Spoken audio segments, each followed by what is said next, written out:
Hello, it's Phillip Taylor speaking from Richmond Green Chambers in London. This morning, the beginning of October 2015, I'm looking at a new edition of a very standard work which anybody involved in employment law will find of great importance and assistance. It's from the Legal Action Group, which is the Access to Justice charity. The book is called Employment Law. It's got a subtitle, An Advisor's Handbook, and it's now in an 11th edition, being written by the excellent Tamara Lewis. Now, Tamara's come up with a lot of changes again, because there are changes. We've got a new government. We're going to have further employment legislation, so there will be a lot of change in the air at the moment as to where we're going with a few things. But this book come out in the sort of summer, as I understand it, of 2015 from LAG, and it's a first-class book as to be expected and fully revised. Now, Elizabeth and I have given the title of our written review, which is on the web and in the journals, this title, now in a new 11th edition from LAG, the definitive text for the advisor on employment law. Now, I use the word advisor in a wider sense because there are a lot of people now who are not fully qualified barristers or solicitors who are involved in legal services, and this book, I think, is directed at them, at all the litigants in person that we have, of which there are a large number. It's quadrupled since the cuts in legal aid, and they didn't see that in Westminster happening, but it has, and that's caused a lot of problems. So this book is well worth looking at. Let's look at the book first of all. There's a nice front cover, which you can see there. Now I'm just going to turn it over because that is actually the book. There's the front cover, then there's the spine. It's quite heavy, this book, actually. Paperback, and then there's the back of the book. Now there's a little shaded area, which you can see there, which is actually where the appendices are. And we'll just go to those straight away because this will give you some idea of what we've actually got in them. There are a number of appendices, you can see them there. And I think one of the beauties of this book is getting to know your way around these books quite quickly. Let me show you a few little things just to save some time. The index at the back is paragraph numbered, so you can find things quite easily. The book runs to nearly 1,000 pages now, so it's a very substantial expansion of where we are. There's a little note about Tamara there, and then there's the actual front of the front piece of the book. It's available as an ebook as well, and some detail there about it. And then there's a preface which says this book was first written because Thomas Kibling and I were constantly asked to recommend a book which covered the wide range of employment problems in a clear and practical form. That's what they've done, and they're still doing it. Thank you. And she said, with every attempt has been made to ensure the accuracy of the contents of this book, the author can accept no responsibility for advice given in reliance on its contents. I think that's a good idea because some people may misunderstand what's said, but she's done a wonderful job, so thank you.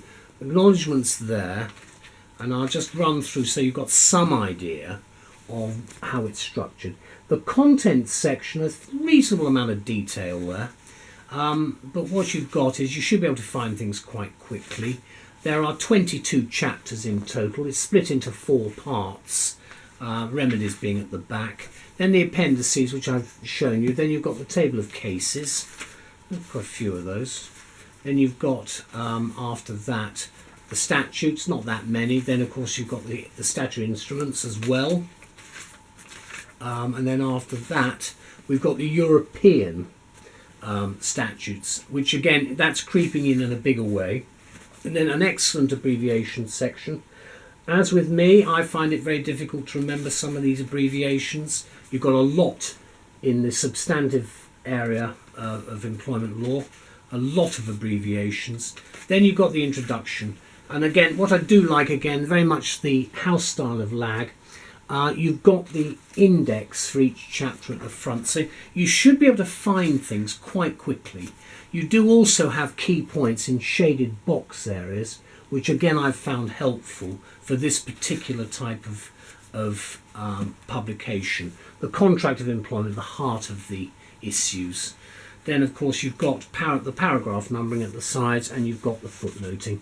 Now, I hope that gives you some idea of what's in this book. Tupi, chapter 10, huge amount on that, of course, to be expected. Again, key points right at the beginning in a shaded section and so on. Now, I think, as I've said with earlier editions of this is an excellent book. I say that about all the LAG books, and there's a reason.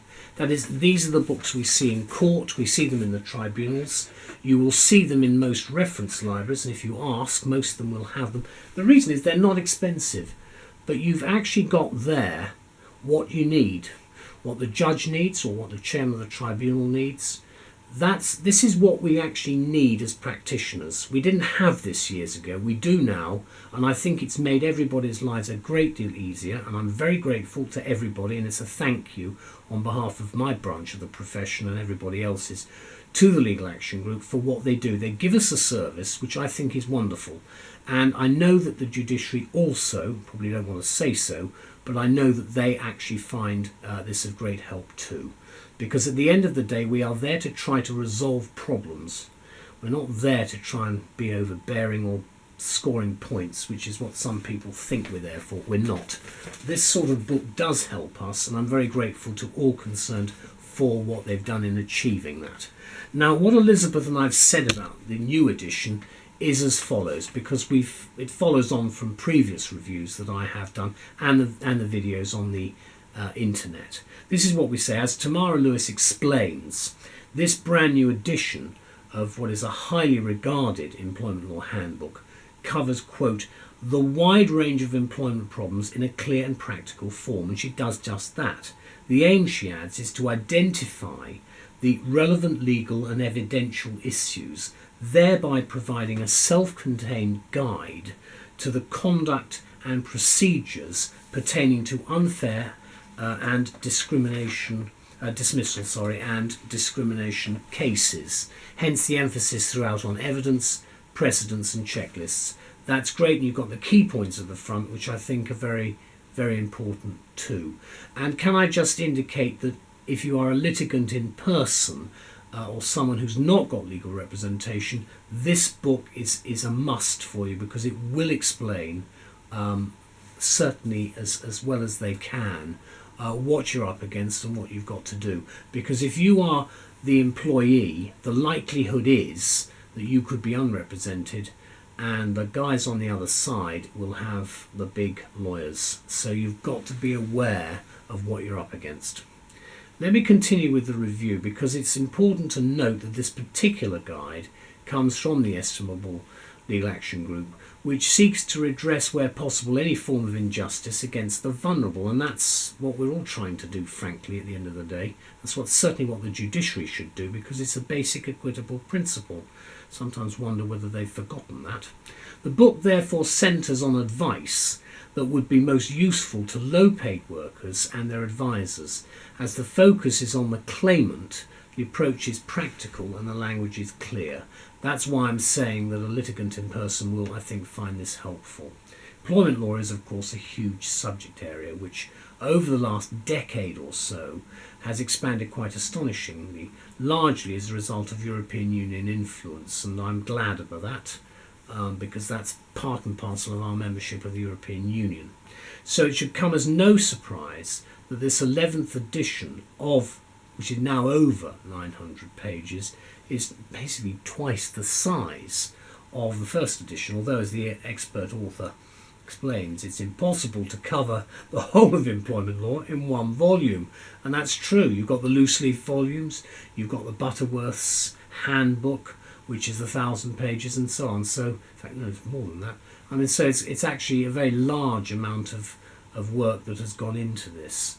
Now, nonetheless, the effort has been made to include all the changes and new developments in this area of law, including a completely new set of employment tribunal procedural rules. And you've really got to know your way around the rules. There's no way around this. And I say that having failed in the past with one or two of these things by not paying enough attention to them. So could I stress that these procedural rules are there for a purpose, and you've got to know your way around them. The end result, of course, is what's been rightly referred to as the definitive text on employment law for the advisor. And I say what I said before, I repeat, Advisory includes all of the people associated with us as the pretty highly qualified professionals. So it's all of the support staff as well. With lay readers as well as practitioners clearly in mind, the organisation of the book too is logical and therefore time-saving. Each chapter starts with a summary of the main points. That's right at the beginning in the shaded box area, and it's got extensive cross-referencing throughout. There are over 80 pages of tables of cases, statutes, SIs and the European stuff, which, as I say, is coming on. I've noticed it in most of the publications. We're now getting a special section on European, which I think is helpful, and because we do have to bear that in mind. In my view, it's still only persuasive as a precedent, but in that sense, but we are part of the European Union, so we therefore will see more of that appearing. And don't underestimate it, because you could find your opponent raising it in court. It's happened to me, so it's something you should bear in mind. The no less than 6 appendices include useful forms and a bibliography of further sources to look at for legal research. That includes web information now too. And as I've indicated at the front, there is the web link. And I suspect that a lot of these books in the next 5 years or so will be much more interactive. I'm sure we're moving in that direction. We certainly are in the academic world anyway. The detailed table of contents and the index at the back are, of course, invaluable aids to navigation of the book.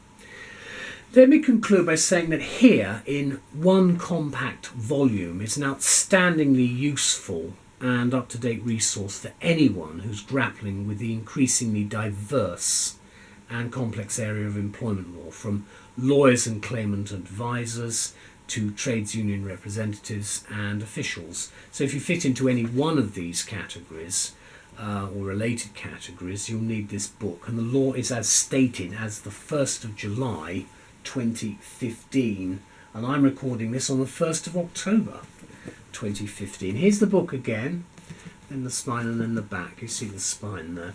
The back, there are a few little quotes. I did like the top one.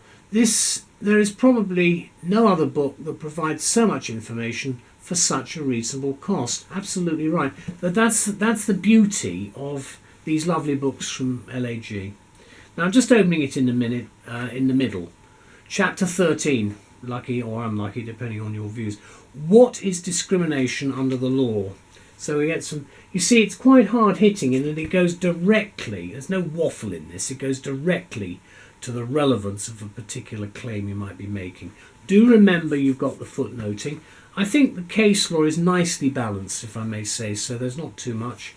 Let's go here to evidence in discrimination cases, always important, key points.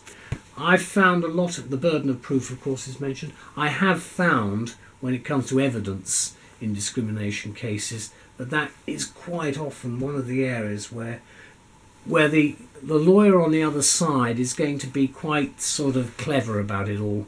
And the difficulty is that you've really got to remember that the evidence is he or she who asserts must prove. So the evidence, the evidential basis of what you're putting forward must be fairly strong. And I think a lot of the cases, that is where there are problems factually and so forth. That's where you can have the difficulties. But as I say, that's in some of the experiences I've had of the tribunals. I'd like to thank everybody concerned at LAG for these books. It's not just this book, but all of the works that they produce in the areas that I'm involved in. We call it sometimes welfare law or whatever, housing, employment. These areas are very, very, and discrimination, of course, and immigration. These areas are very important areas for all of us, and we can't do our business really today without having these excellent publications. So thank you to all. We're very grateful for what you do for us. Thank you. Bye-bye.